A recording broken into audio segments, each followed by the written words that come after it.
This week's show is brought to you by Studio 47, San Diego's premier recording and production studio.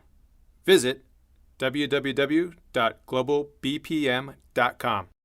Welcome to the Nightclub Security Podcast, a professional resource for the nightclub security industry. Whether you're a nightclub bouncer, guard, owner, or operator, this is the podcast for you. We're here to inform, educate, and entertain to help you be your best. Let's get started.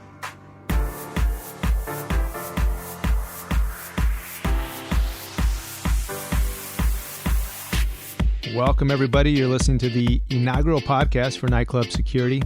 My name is Manny Marquez, and I'm here with nightclub security industry expert Robert C. Smith of Nightclub Security Consultants. We're both coming to you live from Studio 47 in sunny San Diego. Robert, how are you doing today? I'm doing great, buddy. How are you? Not too bad. So, Robert, this is pretty exciting for us. This is our very first podcast, something very new for the both of us. I think it's going to be pretty interesting and fun at the same time.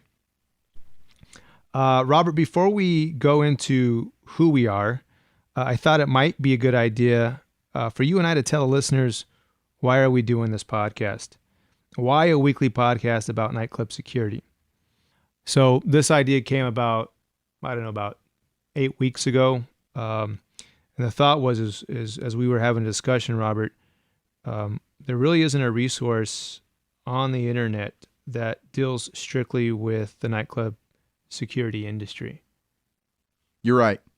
We've seen tons of resources for other occupations, other industries, but you and I couldn't find anything for this industry, especially for what we're going to talk about. And I think it's interesting that there's not a whole lot out there specifically for the nightclub security industry professional. And when we say professionals, we're talking about the nightclub bouncer, the security guard, the owner, the operator. There's just not a whole lot of resources to get information and to allow us to do our jobs better. And I think that's interesting because I did a little bit of research prior to this podcast, and this comes from the 2012 U.S. Census. The bar and nightclub industry, it's estimated that there's over 70,000 establishments in the U.S. As an industry, it contributes approximately $20 billion to the U.S. economy annually. In total, it employs about 500,000 people. And that's just the bar and nightclub. Now, if you take full-service restaurants that serve alcohol, that industry employs nearly 10 million people in the U.S. In addition to that, food service contractors employs nearly 400,000. So with those three areas combined, that's approximately 12 million industry professionals in the alcohol service industry. And that's not including amusement parks, hotels and casinos, and other various entertainments where alcohol is served. Now, with that being said, a segment of those 12 million people who are employed in the alcohol service industry, there's a percentage, what would you say, Robert? Approximately 5% of that is a security guard, a bouncer. Yeah, I would estimate it to be 5 to 10%. And of that 5-10%, some of those, that is their only profession and their only job in life. There's a good percentage that moonlight and do other things, but that percentage of the industry, they're bringing home all of their money from this industry. So if it's 5 to 10%, and if that's at 12 million, that's going to be about 600,000 to 1.2 million people that this is their full-time occupation. And what's interesting about that is with this percentage of people in the industry, they're in a very unique and dynamic profession because I don't think there's a lot of education or training around that occupation. Well, on the occupation, as a bouncer, an in-house guard, security guard, door host, floor host, ID checker, whatever you use the name, whatever name you use, there is no training. There was no training. There was just nothing available. And as you said, the money that comes into this industry, the hospitality industry, you would have certainly thought they would have been smart enough to offer some sort of training and education to this unique sector of type of security guard because it can be very costly. And when you say costly, we're mainly talking about in terms of, I guess, a liability issue. From the bad customer service of a true old school bouncer of being rude and mean to people, all the way to not knowing what they can do. And it doesn't matter, California or New York, if you don't know what you can do in any profession, especially as a security guard, you're going to make mistakes. And in this industry, those mistakes can put you in jail, or they can cost your bar owner or the club you work at hundreds, if not thousands, if not millions of dollars. And certainly with the profession as a consultant, you've seen quite a bit of that in your past and in your experience, correct?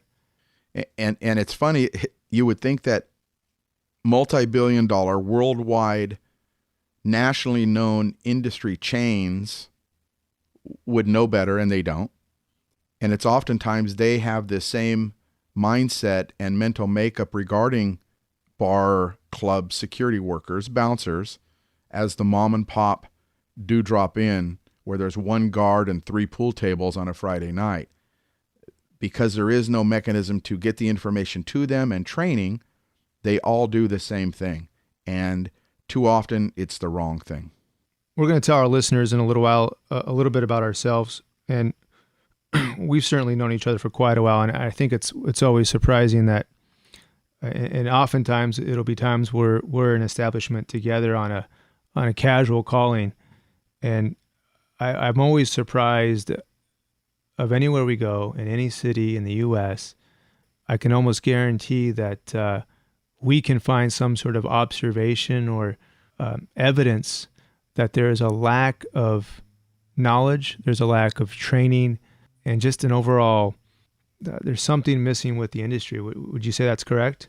That's absolutely correct. It's scary when cities like New York, Los Angeles, Washington, D.C., San Francisco, the most recent one that I found, have done economic surveys on what the nightlife industry, bars, clubs, and restaurants, the money that comes into these cities through taxes, revenue fees, other means, and there isn't a common thread among them regarding security and the understanding and training.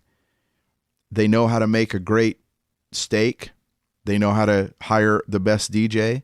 They know how to put on the best show, but then they fly by the seat of their pants regarding security, when security can cost you more than anything you have. I think that's an important point that you're making, Robert, because even as a former operator, I think the last area of consideration as far as the different types of employees you have in a nightclub or bar or restaurant, probably the one that gets the least amount of attention is somebody in a bouncer security capacity, which is interesting because, as you and I both know, the area of greatest liability and potentially the most costly employee that you have in the house or in the nightclub would be a security or bouncer.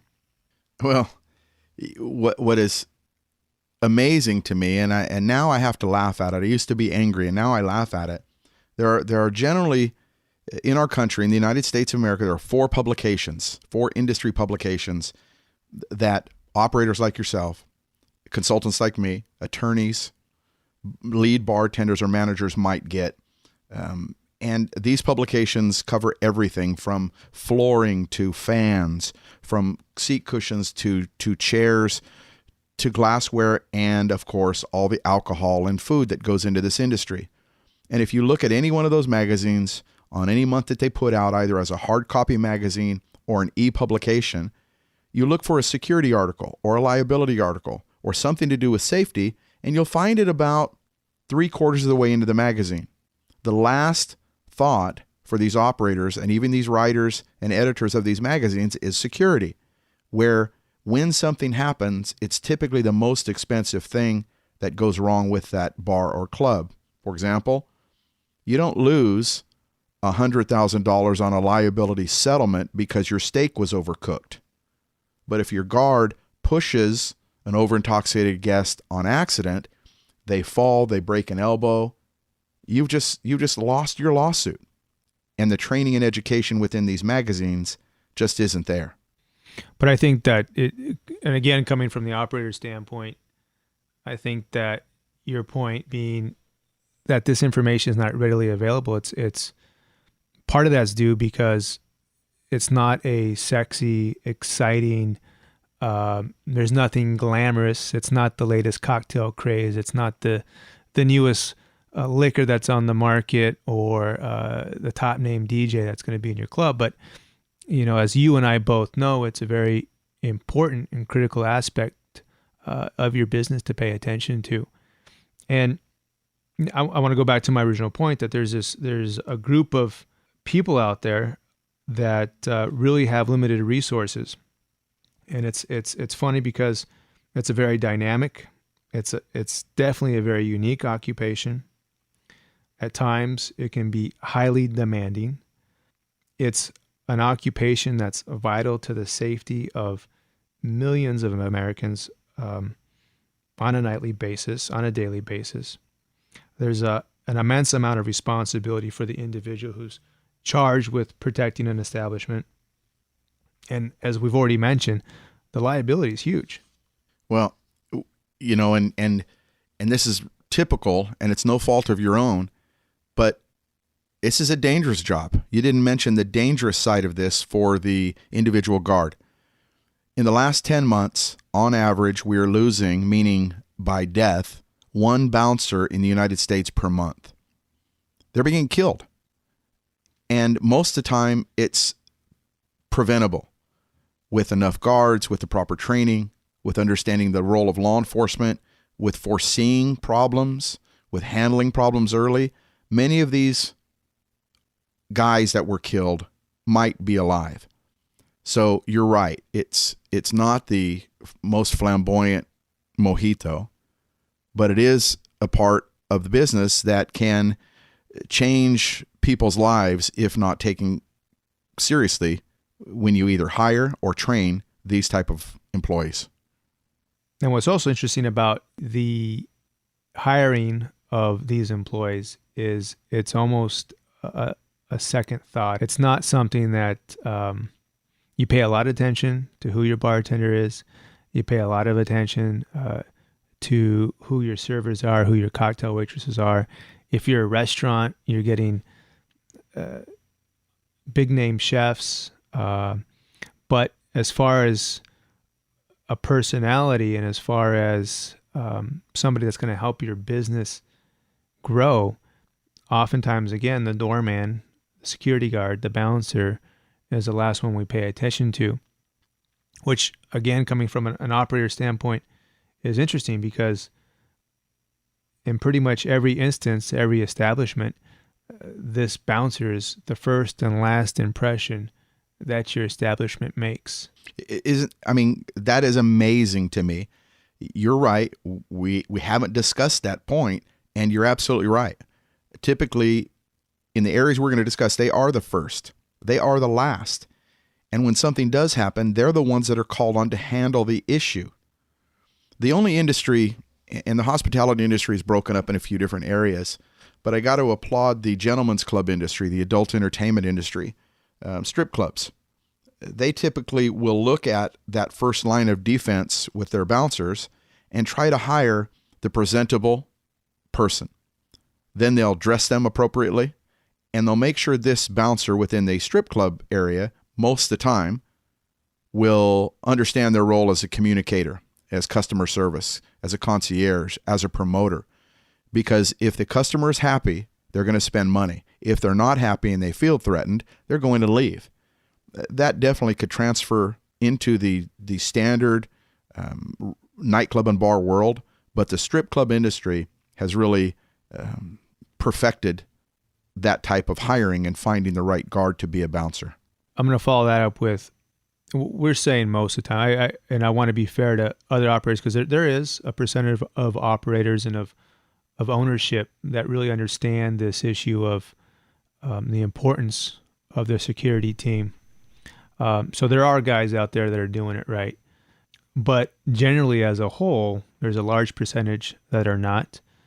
And I wanted to ask the question, Robert, why do you think it is that the adult entertainment strip clubs, why are they paying more attention to it? The hospitality industry as a whole is driven, in my opinion, in my mind, and from what I've seen in 15 years, driven by 2 points: money and regulations. You can make a lot of money in this industry, and if you break the rules and get caught, it can cost you. If you follow the rules to the letter, it can also cost you money. But if you bend them just a little bit, you can still make a ton of money. You don't have the trouble that other venues have. And then when you finally look at it in the final analysis about how you're operating and what you're doing, it comes down again to money. These gentlemen's clubs, whether they're small or large, big city or small city, it's about money and the experience. If you're a national chain, if you're a one city, one club, and you're providing this sort of fantasy and entertainment, you need to focus on the dollar bill. And they get it. They understand that, by and large, their clients are male. They come to the club to have a nice time, to have that fantasy, to have that dream, to have that escape. And they're going to spend money to achieve that end. And if they're treated badly at the door, if they're treated badly inside the club, they're not going to spend that money and they'll go somewhere else. So, Robert, I want to circle back and get to the main point of this segment, which was, so why this podcast? And I think you and I wanted to put this podcast together because, one, we wanted to provide a resource. We wanted to learn and allow our listeners to learn. And when I say learn, I think it's not just in one direction. I think you and I, through this experience, will be able to gain a wealth of knowledge from our listeners. And hopefully we can provide the same to them, to educate. We like for this to be a forum for discussion, maybe even a forum for debate. We'd like this to be a podcast where we can answer questions from the listeners on a weekly basis. And ultimately, we want our listeners to become better at their jobs. So to become a better bouncer, to become a better owner, operator, and manager. And, I don't want to be too cliche, but I think even in this industry, knowledge is power. And it helps us do our job better. It gives us more control over our day-to-day lives, our business. And hopefully, if you're somebody listening to this show, you're somebody seeking growth and knowledge. And just to piggyback on that, number one, you're absolutely right. If we can give information, if we can get information, if we can exchange information, we would hope that people will take some of that information that we take. They'll use it to maybe reassess the way they do their job. And that reassessment could mean a savings of money, a savings of employees, and maybe saving a life of a guest, a guard, another employee, and maybe some other community member. That would be my underlying goal, is to get information out to people that can maybe change the way a bouncer, number one, is perceived, and number two, does their job. Sounds good, Robert. Let's take a break. If you like our show, visit nightclubsecurity.com for more information and access to free resources. Remember, that's www.nightclubsecurity.com.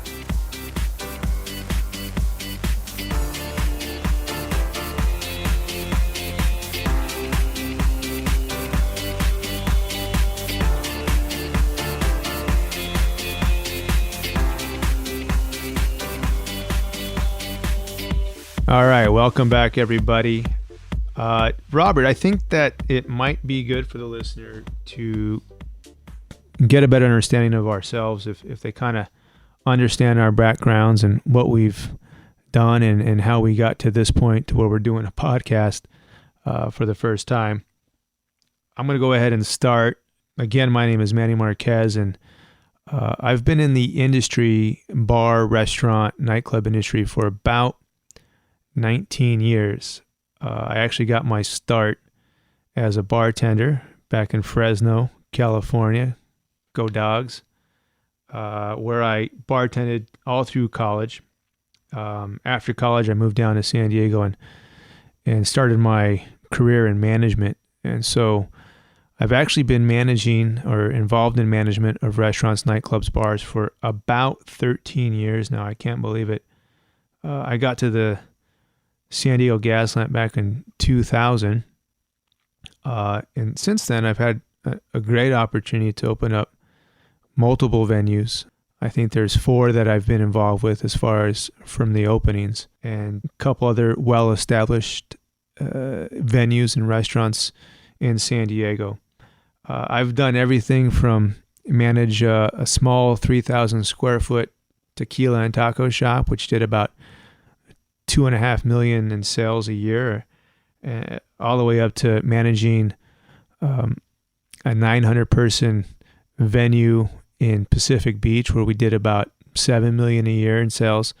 Had entertainment 6 nights a week. So I've had the opportunity to work in quite a few different environments, and had a great opportunity of working with a lot of different well-seasoned individuals who I've been able to learn from through the years. And it was actually back in 2000 when I met Robert. Robert actually was one of the very first training courses that I had taken, even in regards to management. It was one of the first classes I took when I started managing.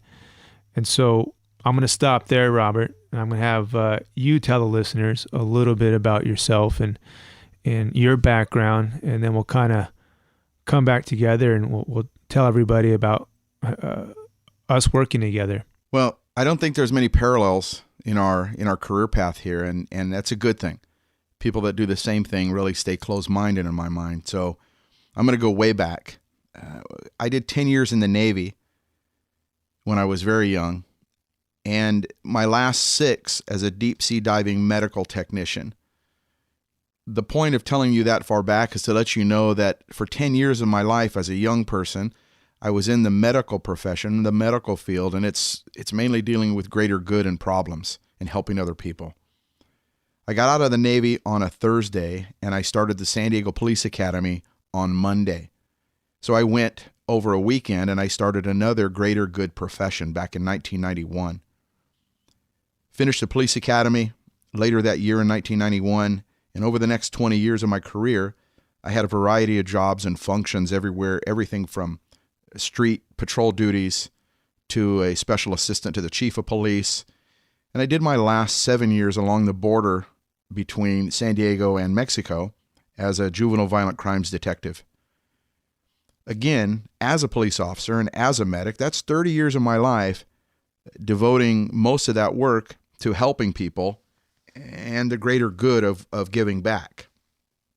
In 1998, while working as a cop, I saw that there was a bar fight.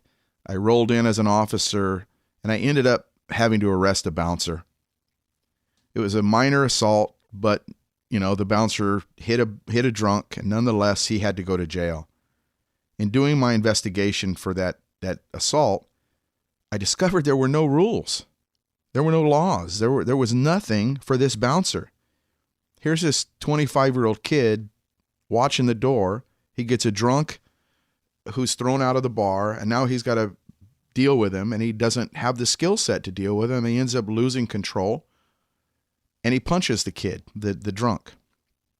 Then he goes to jail. He pleads guilty to a misdemeanor, but it really sparked my interest that this kid got caught up in something that he had no control over, and I just thought it was sad and preventable for this bouncer to go to jail, then be convicted or pled guilty, and it could have been changed. What year did you say that was, Bob? In 1998. So shortly thereafter, I researched by calling around the country. I called 22 different states. I called every industry professional I could find online. And I asked several questions. They thought I was crazy, and I asked questions about the training of bouncers.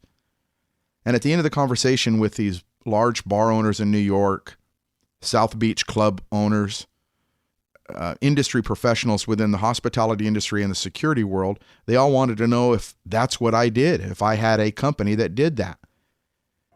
And within about 2 weeks, I started a company that did that. I took my current job status as a police officer.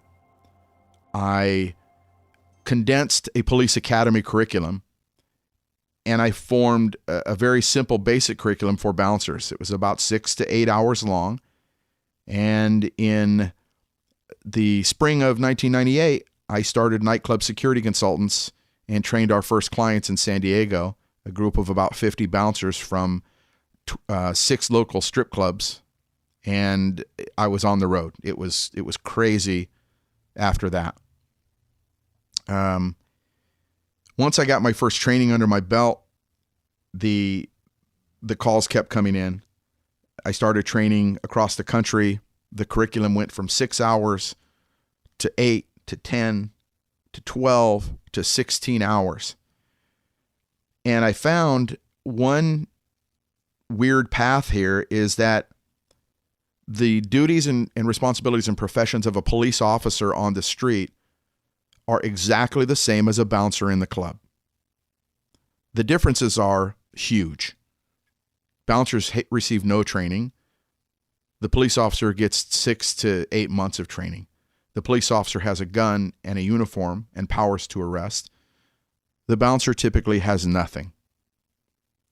The city, wherever that cop works, pays that cop. The club where the bouncer works, the club pays that bouncer.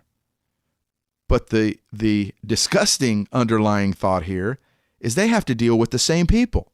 One with hundreds and hundreds of hours of training and powers, and one with nothing.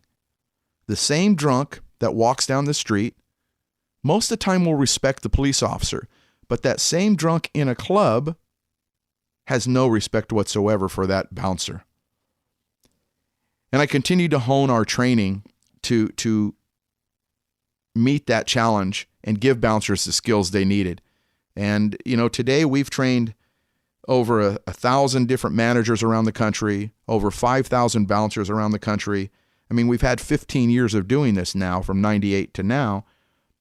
And we've trained in almost every state. We've helped states write laws. We've helped cities write laws. We've trained police officers in the right policing tactics towards the nightlife economy and the difficult job of bouncers. So in starting the company off, when I did in 1998, I had 3 core elements of what I wanted to do. The core elements were to better educate bouncers. They needed the training.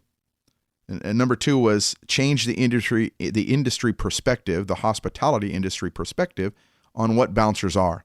They're needed. They're a vital part and a vital resource for bars and clubs. And the third one was to give back, to continue that greater good aspect in this third great career that I've had of now a private security consultant for the nightclub and bar world. Robert, I wanted to raise a point because I realized it as you were speaking. We're using the term bouncer, which I know both you and we kind of do reluctantly. And the reason why is the connotation. You want to elaborate on our thoughts on that? Well, it was funny. The first 5 years of my company, I didn't want to use that term because I had the same belief of what the term meant. And I've looked everywhere, and please, listeners, if you find something more definitive, I've looked on Wikipedia, I've looked on answers, I've researched in hard copy libraries in large, big cities on the history of this term bouncer. And by and large, the only reason this became a bad term to use, bouncer, was because the person doing the job was a jerk. He was an ass. He was rude, and his job was to throw people out, not handle the problem, to throw people out. Well, if you have an employee that is a jerk and his title is bouncer, everyone thought the way to fix it was change the name. So let's change bouncer to host. Let's change the term bouncer to ambassador, concierge, liquid ambassador, whatever you want to call it. If the guy is still a jerk as an ambassador, he's still an ass as a door host, he's still an idiot. Well, about 4 or 5 years ago, I went ahead and started asking around about that term. I was really torn about the term bouncer or floor host or door host or ambassador. And I asked a bunch of people that are smarter than me, people that are legislators, people that are in the industry as bar owners and all walks of life. And they all came back to one point, that it's just a name. And even if it's a cop and you call someone a cop, if they're a jerk, you're still calling them a cop. But if they're good and they treat you with respect, they're still a cop. Anyone doing anything can be bad. And I don't know if I'm answering your question, but my philosophy now is, let's change the person, and the name is the name. We can call them ambassador, but if they're a jerk and treating people bad, at the end of the night, when a couple of girls have a great time at a club and they leave, they look at each other when the guy walks them out, gets them a cab and says, ladies, be careful, please come back and see us again. They're not going to turn to each other and go, wow, that host was really cool. They're not going to look at each other and say that. They're going to say, hey, you know what? That bouncer was all right. Yeah, it's true. That's the crux of it. And I think I reluctantly, I mean, even though I use the term, we still use it because it is a common term that I guess is known throughout the industry. And regardless of what type of business you run or what type of operator you are, or what you call your host, your doorman, your security, your bouncer, I think it's all terms that are interchangeable. And we'll probably, as we go through this podcast, we'll use each one. But in addition to that, Bob, I had a couple questions with your background. Starting in 98, what's been the biggest change that you've seen in the industry from that point to today? Without a doubt, especially within the last 5 years, the increased level of violence from our customers, meaning our demographic of 18 to 26, and obviously 18 to 20 in the all ages venues, but 18 to 26-year-olds who are becoming more violent within the nightclub and bar world. It's not that an average 22-year-old is violent, but so many things within society, and I know it sounds kind of odd to think about the many things in society that might lead someone into acting one night in a violent manner, but these are things that have been proven, and if you lump them together, now add in alcohol when this 23-year-old is at a club and the bouncer, the policeman of the club, tells this person they got to go, this kid, 22-year-old who has very limited life experience, is now intoxicated, has no history of consequence from the school, from the divided family, from the cop on the street, and now they lash out. When I was younger, and it was a while ago. A long time ago. Thank you. We would meet outside the dinosaur pen and we'd fight. Face to face, one-on-one, and the loser would be down, their friends would laugh, and everyone would walk away. In the last 5 to 10 years, no one's walking away. They're going to their car to get a gun. There are bouncers I've trained, and I'm amazed. They do their job at the door, and they're wearing flak jackets. They're wearing bulletproof vests. I ask them, have you ever had a shooting? Well, no, but just in case, because there's been people threatened us. There are clubs in downtown San Diego, clubs in downtown Washington, D.C., where people regularly find guns on their patrons coming in. And these are that demographic between 18 and 26. So the biggest trend that I have seen from 1998 to now is the increase of random acts of violence among young people towards the regulators of the club, the bouncers. So their jobs are getting more difficult. Well, and I think difficult is a good word, but I want to say dangerous. So, Robert, I wanted to wrap up this segment with just kind of going back and recapping about where our paths crossed, which was back around 2001. As I had mentioned before, we actually hired you several times to do training for us when I was an operator.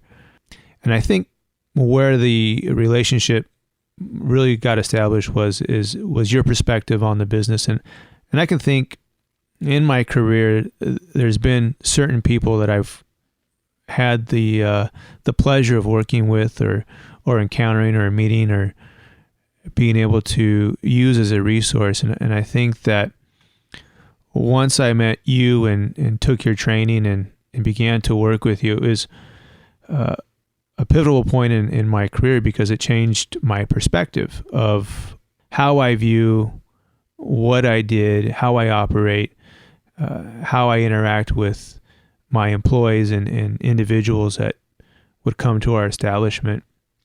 And I think that was the basis of I guess, where we started not only our professional relationship, but our friendship. And since then, for the last 13 years, we've had the pleasure of working with each other multiple times in different venues that I've ran.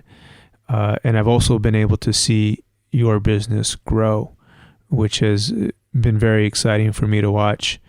And I think I asked you earlier about what has changed the most, but I definitely understand and I definitely know that what you do as a consultant, as a trainer, is something that is very important to this industry.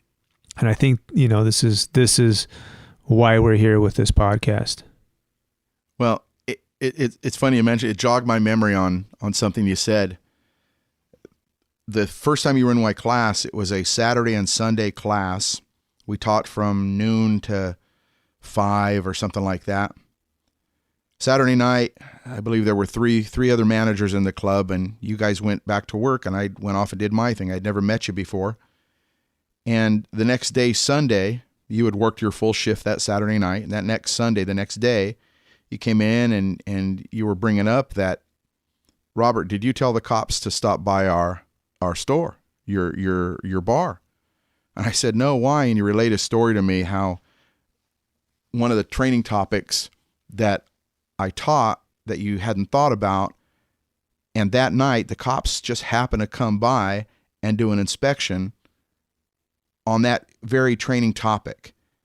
And when you told me that, I was glad. I didn't tell them to do that, although I was still a cop. It just happened that way. And since that day, you're right, and I've noticed it. You've called me about things, whether it's uniforms, whether it's police issues, whether it's documentation, and I've appreciated it. But then I started picking your brain about the operator side, and I don't get the chance to do that with most operators because they're just too busy. And you've given the time because I think you saw the value of what I gave, and I think you understood what I was going to do with the information I took back from you. Almost definitely. And I think that's where we have a very unique relationship because from a professional standpoint. Manny? Yeah. I love you, man. Oh, thanks, bud. Because we come in with two different perspectives of you have a law enforcement, security, consulting, expert witness perspective, and I have an operator perspective. And sometimes those two sides of the coin are hard to meet. And I'm saying this because I think we probably will have, we hope to have managers, operators that are listening to this. And I want them to understand that not everything's cut and dry from an operation standpoint. There's a lot of barriers and challenges that we face as managers and owners and operators that I don't want to say prevent, but inhibit us from moving towards the direction to a more responsible bouncer, security guard program training.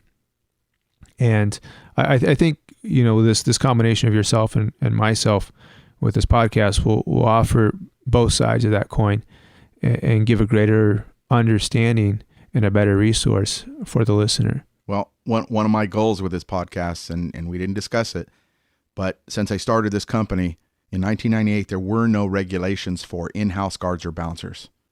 In 15 years, and I know it may seem long, but in 15 years, operators like yourself have gotten on board that train that this is a valuable resource. Training bouncers, training management in the thought process of security and safety is smart and valuable. Regulations have been developed now. In the state of California, it's mandatory for all in-house guards or bouncers to be licensed with training. New York is currently changing their training requirement. Louisiana has added in a bouncer training component. Texas, Florida, Nevada, they are all looking at this area. And every one of those... I think it's a trend that is going to continue regardless. Absolutely. It's kind of the awakening of the industry to understand that this is such a vital part of, not only from an economic standpoint for a lot of communities and cities, but it's also an important aspect of the overall industry and providing safe, fun environments where people can go out, have a good time on a Saturday evening, feel safe, and know that the people that are protecting them are well trained.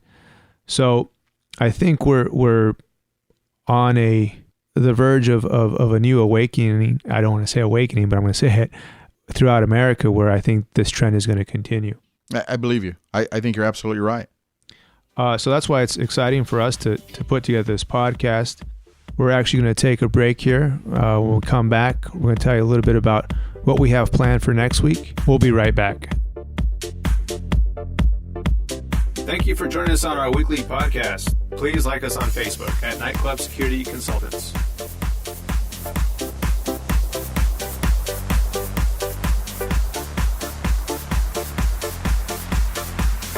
Welcome back, everybody. We're going to close out the show and talk about our topic for next week, liability, or more importantly, civil liability. I don't think you're going to want to miss this show. So if you're a bouncer that's been through a civil liability case, or are you a club owner has been sued? Are you currently in litigation? Maybe you haven't been sued yet, but you're afraid about being sued. Are you doing everything you should do to protect your business? Bob, this is going to be an important topic. I'm sure we're going to have a lot to talk about next week.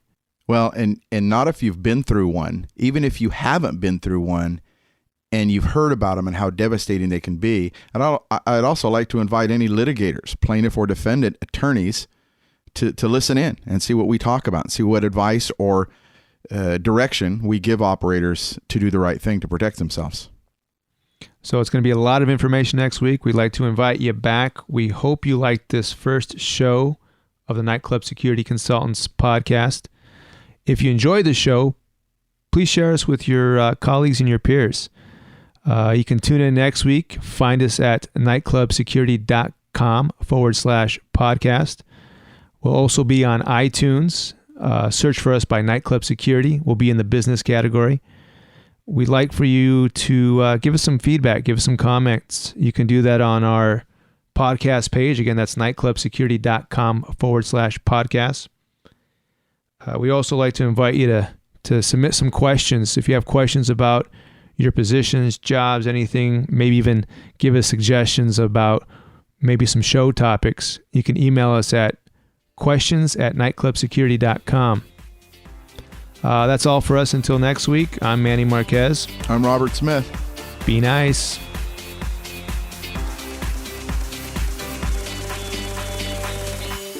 We are Nightclub Security Consultants. We offer a range of services which include consulting, expert witness testimony, in-person training, and we offer comprehensive online training courses. For more information, visit nightclubsecurity.com.